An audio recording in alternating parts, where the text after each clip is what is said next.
I whakanui te reo irirangi Māori o Pare Hauraki i tōna huritau 25 i te rānei, kua whai tohu taua reo irirangi i roto i ngā tau, engari i nā ōna piki, i nā hoki ōna heke, kia tai mai ki tēnei rā whakahirahira.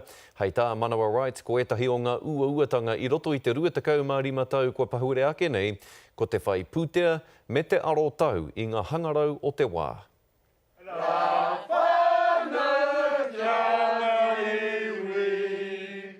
He rua te kaumārima tau e whakapāhoa nei te reo, mā ngā iarere. Tihei! Māori! Tihei! Karamahi ala maunga, o Hauraki. Back in the day, I used to use a board like this. We used to move faders to talk on the radio, push the buttons. Now we've moved over to digital media where we can now communicate with our whānau worldwide. Nā te māngai pāho te pūtea tautoko ki ngā reo irirangi e rua te kaumātahi puta noa i te motu i te takiwā o te 500 tāra ia tau. Our industry is all about the love, the passion for what we have and what drives us what we are today. Ko tētahi tino raru nui mo mātau mai te timatanga ko te maunga o te aroha.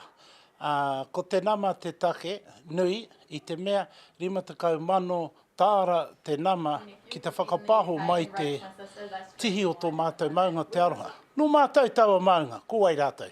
E rima ngā kaimahi Wākiki, he te kaumā ono haora o te reo Māori ka whakapāho ia rā. Kei te o tātou ingoa Hauraki. Ko te hau e hau mai nei ki tēnei o ngā maunga kōrero e whakararu nei wā mātou pau iarere. We had no power one part, we had to get a big truck in with a massive generator to keep us going.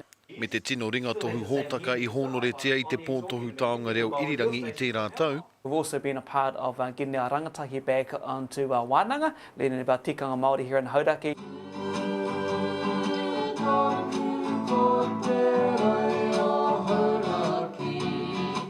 Kare kore mo ngā tau kei te haramai, kei konei mātou e kōkiri i nei o ngā kaupapa hei painga mo te katoa. Tūhono atu ki te iarere iwa te kaumāwhā ira whā me te iwa te kaumārua ira iwa mo ngā iwi FM. Manawa Right, te karere.